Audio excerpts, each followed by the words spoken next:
its variant, fueling the virus across the UK. This all comes as here at home we take note that more than 20 million people have now tested positive in this country. That's 1 in 16 Americans. The number of lives lost here in the U.S. is now more than 353,000 lives. And tonight, that discovery near Saratoga Springs, that 60-year-old man, again, no history of travel, testing positive for that virus variant, bringing the UK to its knees, and what we've learned about some of... Call the virus a hoax. It's going to go away magically. It's going to be a miracle that's going to make it go away. Wear a mask, test, trace, treat, keep your distance. The president doesn't support any of that. He has events. Western wildfires continues to climb. Officials have confirmed a firefighter was killed battling a wildfire in San Bernardino National Forest. Overnight, about 50 miles northeast of Los Angeles, the wind-driven Bobcat fire reduced some homes.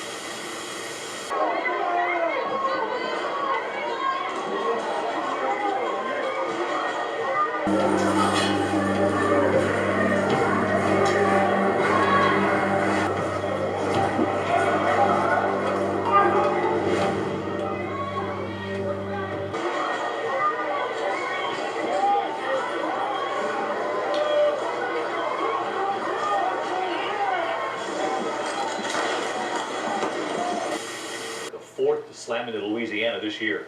They are very worried about a dangerous storm surge in the coming hours, and ahead of this storm, the urgent rush to safer ground causing traffic jams on the roads out of Lake Charles. Tonight, Hurricane Delta is making a record-breaking landfall in southwest Louisiana. Pounding waves and howling wind. Use just half as much.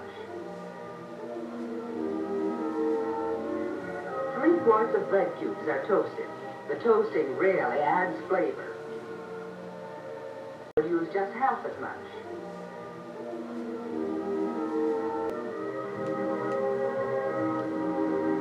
Over the toasted bread cubes, pour a mixture made by browning lightly. And now, presto. Fruitful, deliciously and automatically. Not only in the oven, but any other way she likes it prepared.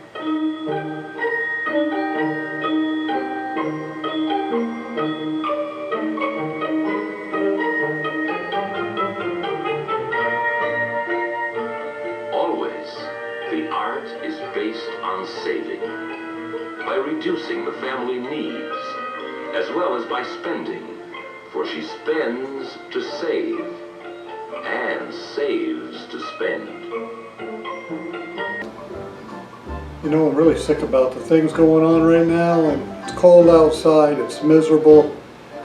I need a break. I need something comforting.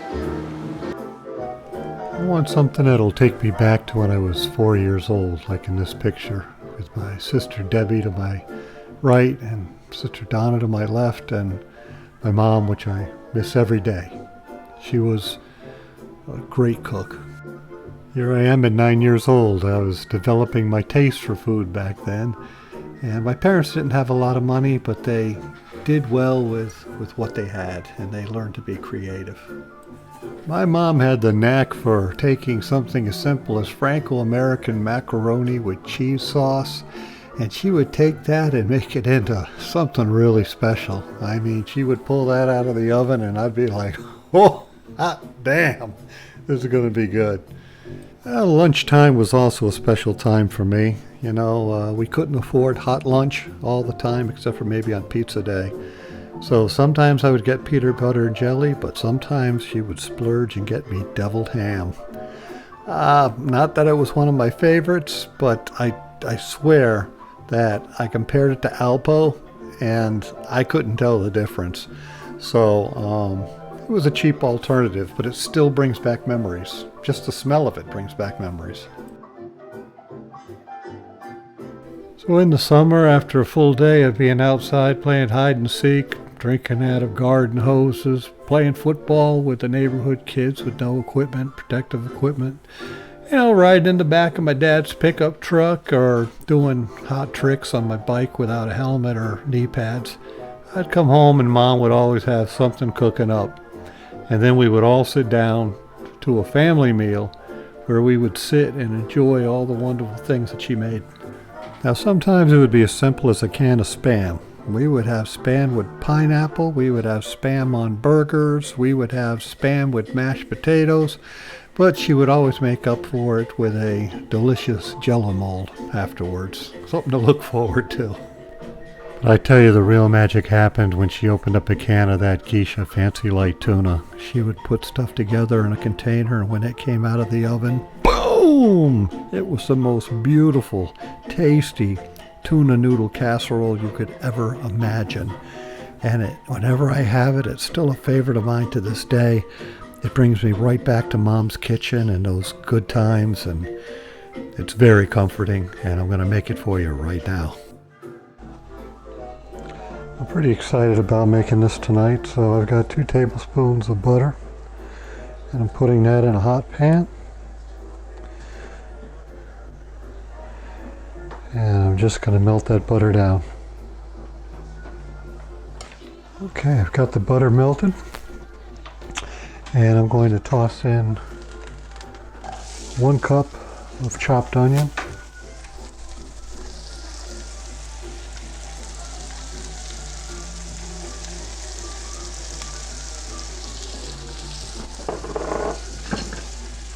And I'm just going to stir those around and get them kind of coated.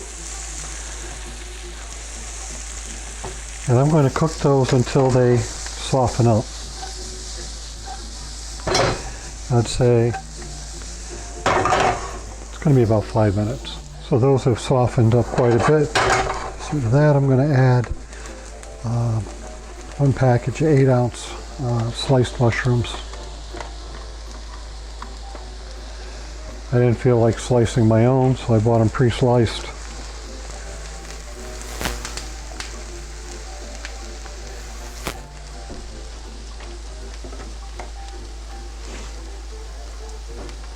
Into that, I'm going to add a teaspoon of dried thyme.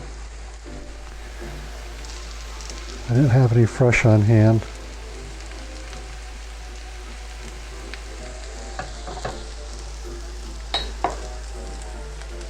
I'm also going to add 2 teaspoons of soy sauce and 2 teaspoons of Worcestershire sauce.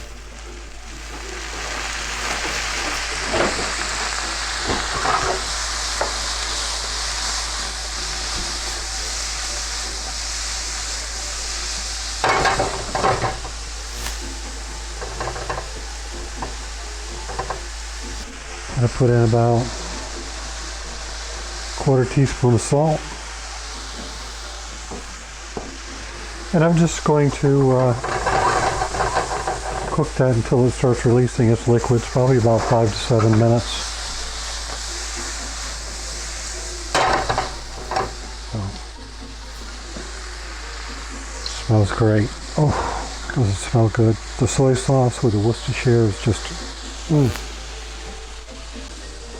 Now this is something my mom left out, but I would add 1/4 cup of the dry white wine. And I'm going to throw just a little bit of Jameson whiskey in. This is completely optional, and you have to be careful because it may flame up on you.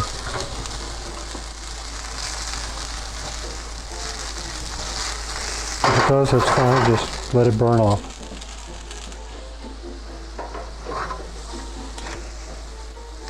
And we're just going to let that sit and reduce, maybe about 4 minutes, and then once that's reduced and thickened a little bit, I'm going to transfer it into another bowl because we're going to need this pan again. As you can see, it's been about three minutes or so, and it's reduced down pretty well. So I'm just going to transfer that into a bowl.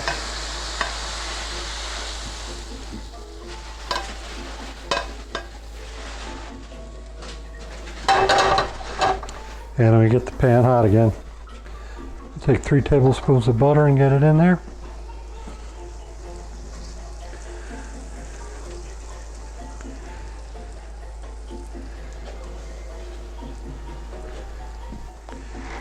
And I've got prepped on the side a 1/4 cup of, I'm using almond flour. You can use gluten-free flour, or you can use regular flour. I'm just trying to cut down on the carbs.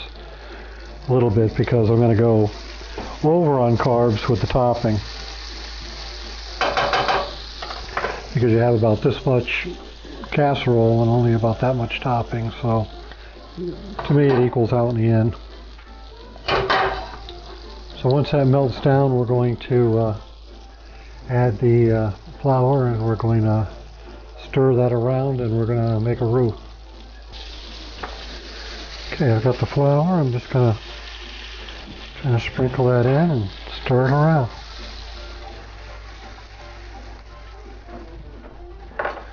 Knock the heat down. And I'm just going to keep stirring this just to cook off the flour, so you don't get that raw flour taste. Just so you're aware, I've got a 1.5 cups of whole milk, and I also have 1.5 cups of chicken broth on the side. See, this is cooking down pretty quick. I don't know if you can see that consistency, but you know what I mean by, you know, just wet dirt, or almost like wet sand. So that's what I'm looking for.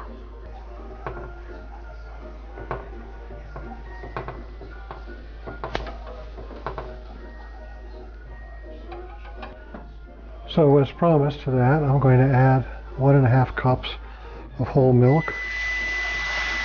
I'm going to whisk that in.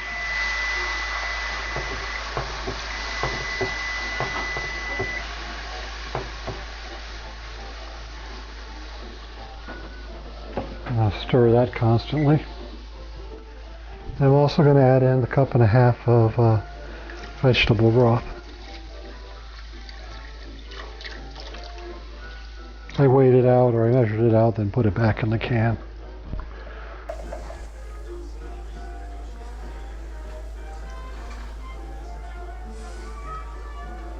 And we're going to keep stirring this until it's thickened, probably about 5 minutes. You want it thicker than a broth, but not as thick as a cream gravy. So we're just going to let that simmer and cook, and we'll be back when it's done. Okay, it's been simmering for about 5 minutes or so. So I'm going to take the mushrooms and the sauce that was accumulated in there, along with the onions and everything, the whole mushroom mixture. I'm going to kind of stir that in.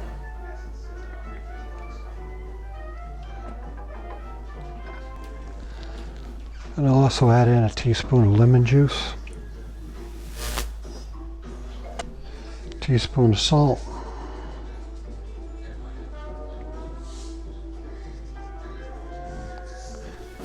and I'm going to go with about a teaspoon of black pepper.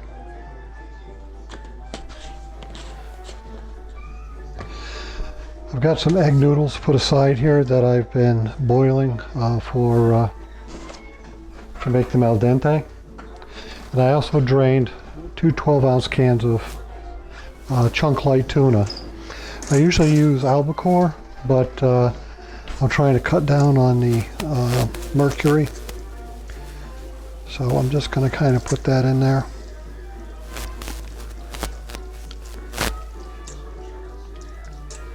You can also use chopped chicken in this, not the tuna and the chicken, but just the chopped chicken. And that would come out really good. It's taken on a little bit of a brown tinge. It should be nice and white if you're using regular flour. But because we're using almond flour, it's going to have a little bit of a darker color.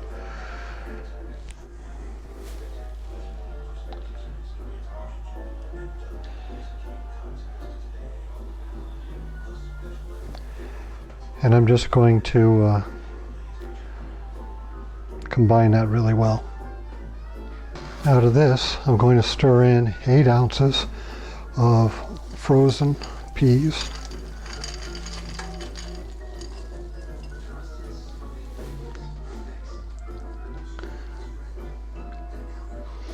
I hated peas as a kid, but in this casserole dish. I was more than happy to eat it for my mom. I'm also going to put in 1 cup of super sharp cheddar cheese.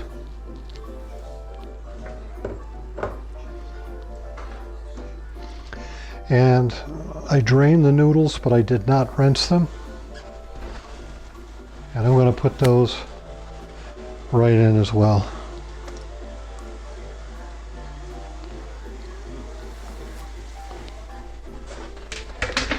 Starting to run out of room in my pot here.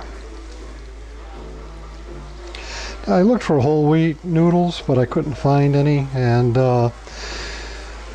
so I just decided to go with these. Hopefully they'll sit okay in my stomach. This is definitely not on, one of your healthier choices for eating, but it is not a bad choice if you're just looking for some comfort, and especially on a cold day and you've had it kind of rough for a while, so you just want to kind of mix it up.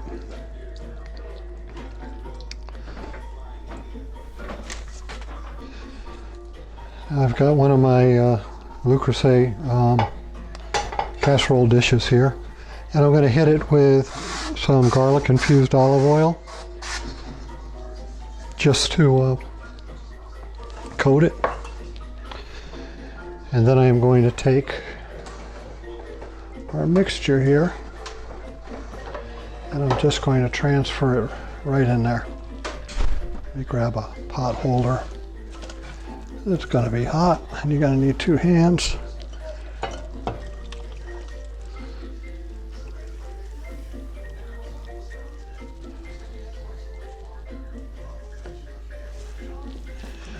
And there we go.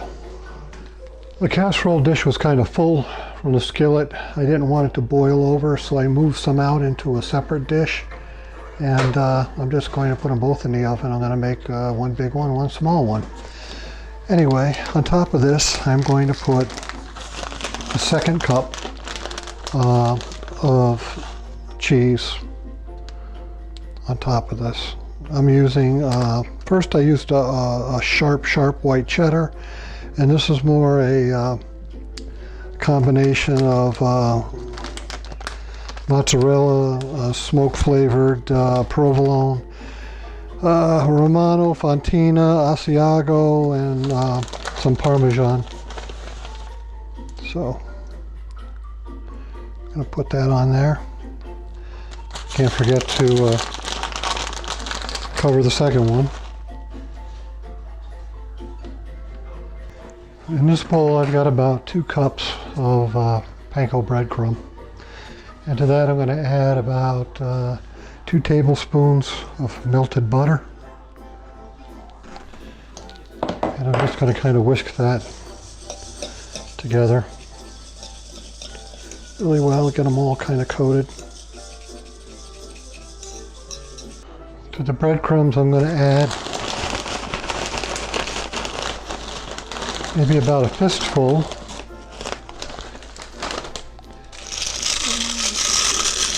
of crushed kettle cooked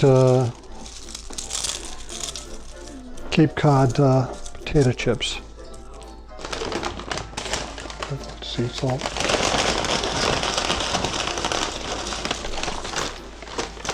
About 2.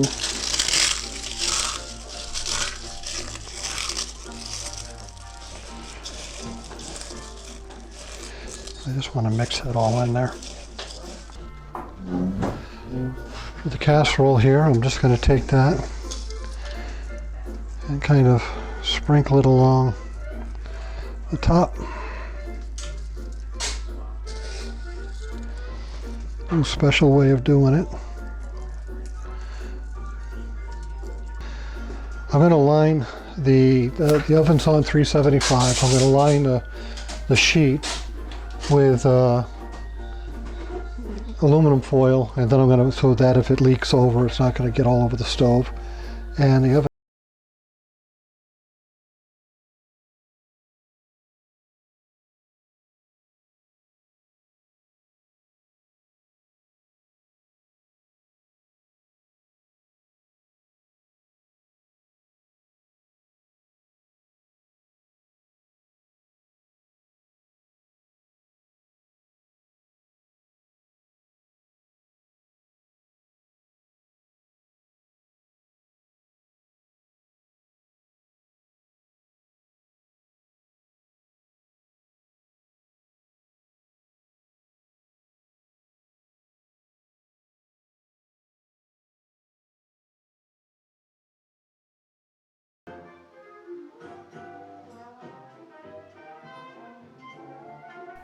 Well, sorry, folks. Audio there crapped the bed on me. And I didn't have any extra 9-volt batteries, so I'm just going to close by saying that this was really good. It was delicious. The crunchiness of the potato chips and the buttered breadcrumbs on the top with the silky, creamy goodness with the mushrooms and the noodles and the sweetness of the peas and the tuna, and all of it just is a perfect marriage together, and it was really, really tasty. For the small portion that I had, I ate it and I felt pretty good. I mean, I feel really good after it, and I'm going to have more for lunch and maybe another one for dinner tomorrow night. But it reheats really well. You can also freeze it. Anyway, I just wanted to let you know that in my book it's a winner, and it took me right back to the dinner table with my mom and my brothers and sisters and my dad and just everybody sitting around and talking about their day. And even with the cold wind blowing outside, it was warm in my stomach and it's warm in my heart. And I just wish my mom was around to try this, my version. I think she'd be proud of me. So anyway, I hope you try it. I hope your family enjoys it, and I'll see you next time.